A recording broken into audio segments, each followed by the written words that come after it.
We're going to make a quick video about metabolism and then I'll make some more later. Metabolism is not fixed. It's basically a complex orchestra of biological processes, chemical processes that happen in our body, and that the end goal of which is to produce energy in the form of ATP. ATP is basically the word that we use for energy currency in the body.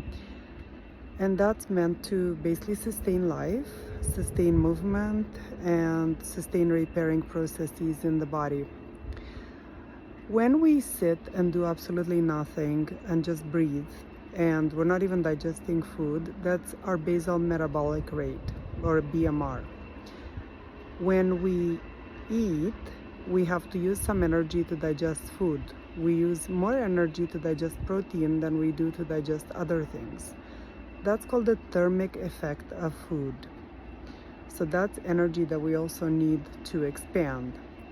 If we vacuum, do the dishes, fold our laundry, and walk to the car and back, that's NEAT, or non-exercise activity related thermogenesis. There was a mosquito. And if we exercise, that's basically exercise associated energy expenditure.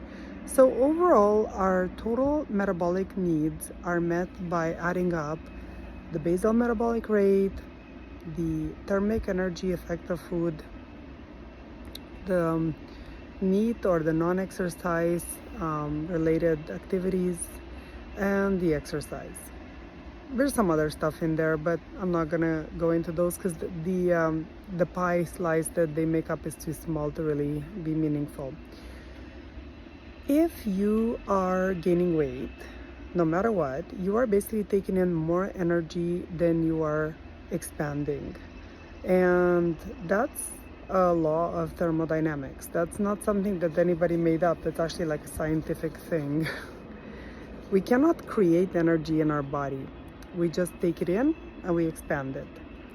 So if we're storing energy, that means somewhere we have a surplus of energy to store. Why some people can eat more than other people? And particularly the question is, why do people that have lost weight seem to have a lower metabolic rate than people that have never lost weight? And that's a thing. I didn't make that up. People that have lost weight of exactly the same body composition, muscle and fat, height and weight, age and gender will have a lower energy requirement than somebody of the exact same composition, age and gender that have never lost weight. And that's got to do with metabolic adaptations. So if we start eating less, all of a sudden our body is going to start to do a couple of things. One of which is that we're not going to be moving as much. And that's the biggest change actually. We're just going to be sitting still instead of fidgeting. And so our NEAT, or the non-exercise activity energy expenditure, will go down a lot. We also don't make as much heat with our bodies. We don't produce as much heat. And in fact, some people that lose a lot of weight, they're super cold. And that is another way in which we're more efficient. Our body is just more efficient at hanging on to the energy. And that's a fact of life. That effect will stay with you forever, probably. We only have studied it for about 7 years, but we know the effect will stay for about 7 years, and likely longer than that. That's not to say that you're broken in any way. It just means that your metabolism has adapted and is now doing certain things more efficiently than somebody else's metabolism. Really, the only concern you should have in your life is your own metabolism and not somebody else's.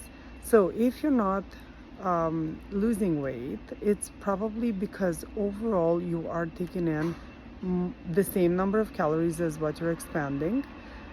If you're gaining weight, you're taking in more calories than what you're expanding. And in the future, we're going to talk about what you can do to expand more calories or to take in less calories, or a combination of the above.